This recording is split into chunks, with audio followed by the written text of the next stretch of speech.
Hai semuanya, apa kabar? Sehat, sukses, bahagia selalu ya. Jangan lupa subscribe, karena subscribe itu gratis. Dan juga bagikan channel ini agar kami dapat lebih berkembang dalam memberikan informasi, insight, dan juga edukasi. Bagi Anda yang selama ini sudah mendukung kami dengan mensubscribe dan membagikan channel ini, kami ucapkan terima kasih dari lubuk hati yang paling dalam. Semoga Anda selalu diberikan kesehatan, rezeki, dan kebahagiaan yang melimpah.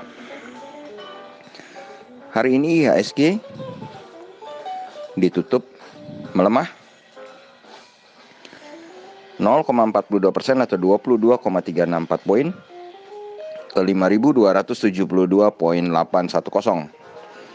Tercatat 162 saham menguat dan 243 saham melemah, dengan total nilai perdagangan adalah 7,97 triliun.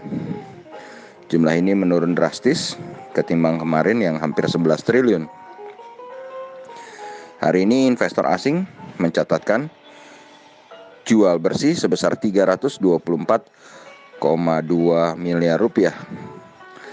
Namun kalau kita lihat secara mingguan, satu minggu ini investor asing masih mencatatkan total beli bersih atau total net foreign buy sebesar 356,27 miliar rupiah. Jadi investor asing kalau kita lihat seminggu ini sudah mulai memasukkan dananya ke pasar modal Indonesia. Lalu hari ini ada berita yang cukup penting, yaitu Bank Indonesia menetapkan tidak adanya perubahan suku bunga. BI menetapkan bahwa BI repo rate akan berada di kisaran yang sama dengan bulan-bulan sebelumnya. Ini akan membawa kestabilan bagi pasar modal Indonesia tentunya. Kemudian kalau kita lihat dari market Asia, indeks Nikkei 225 Jepang ditutup menguat 0,31% ke 23.110,609 atau menguat 70,519 poin. Hang Seng Indeks Hong Kong melemah 0,74% atau 188,471 poin ke 25.178,910.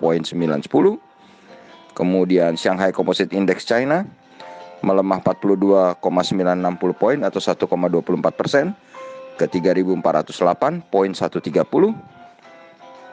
Lalu Straits Times Index Singapura minus 0,15% atau 3.720 poin ke 2.559,370. Sedangkan indeks Eropa yang masih berjalan saat ini baru saja dibuka, FTSE 100 Index London melemah 0,15% atau 9,040 ke 6.067,580. Sedangkan Xetra DAX Frankfurt GDXI melemah 0,05% atau negatif 4590 ke 12.877,170. Sedangkan Dow Jones Index Future saat ini menguat 0,08% ke 27.738. Sedangkan dolar indeks melemah tipis 0,04% ke 92,230. Rasanya memang DXY sudah mulai melandai, tidak melanjutkan penurunan lagi. Ini menyebabkan harga emas terkoreksi. Saat ini emas di pasar spot Amerika berada di dalam posisi 1987,60 US dollar per troy ounce. Sedangkan untuk di Indonesia adalah 923,301. Kemudian untuk kurs mata uang sendiri, saat ini 1 US dollar diperdagangkan di 14.744 atau melemah 117 poin 0,79%. Sedangkan saham-saham yang paling banyak dibeli oleh asing adalah saham BBRI, kembali memuncakinya dengan 236 miliar rupiah.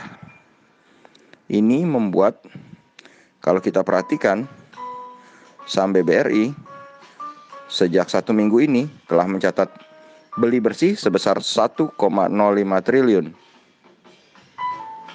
Lumayan besar. Apakah ini pertanda bahwa BBRI akan kembali dikerek atau diterbangkan oleh asing? Kemudian yang kedua adalah PTBA, Pertambangan Bukit Asam, mencatatkan net foreign buy 47,4 miliar. Kemudian United Tractor 28,1 miliar UNTR. Kemudian Indofood 7,9 miliar. Dan yang terakhir Adaro Energy 6,8 miliar. Sedangkan yang paling banyak dijual oleh asing adalah Bank BNI atau BBNI sebesar 167,6 miliar. Kemudian TLKM atau Telkom 166,9 miliar. Kemudian Smartfren 34,3 miliar. Disusul JSMR atau Jasa Marga dengan 30,3 miliar. Dan terakhir Indah Kiat Pulp and Paper atau INKP dengan 29,7 miliar. Demikianlah summary dari market review kita hari ini. Semoga Anda tetap sehat, tetap semangat, maju terus dalam mencapai profit maksimal di pasar modal Indonesia. Jangan lupa bahagia dan happy long weekend. Jangan lupa saksikan rekomendasi dan berbagai insight kami untuk mengisi liburan panjang Anda. Terima kasih.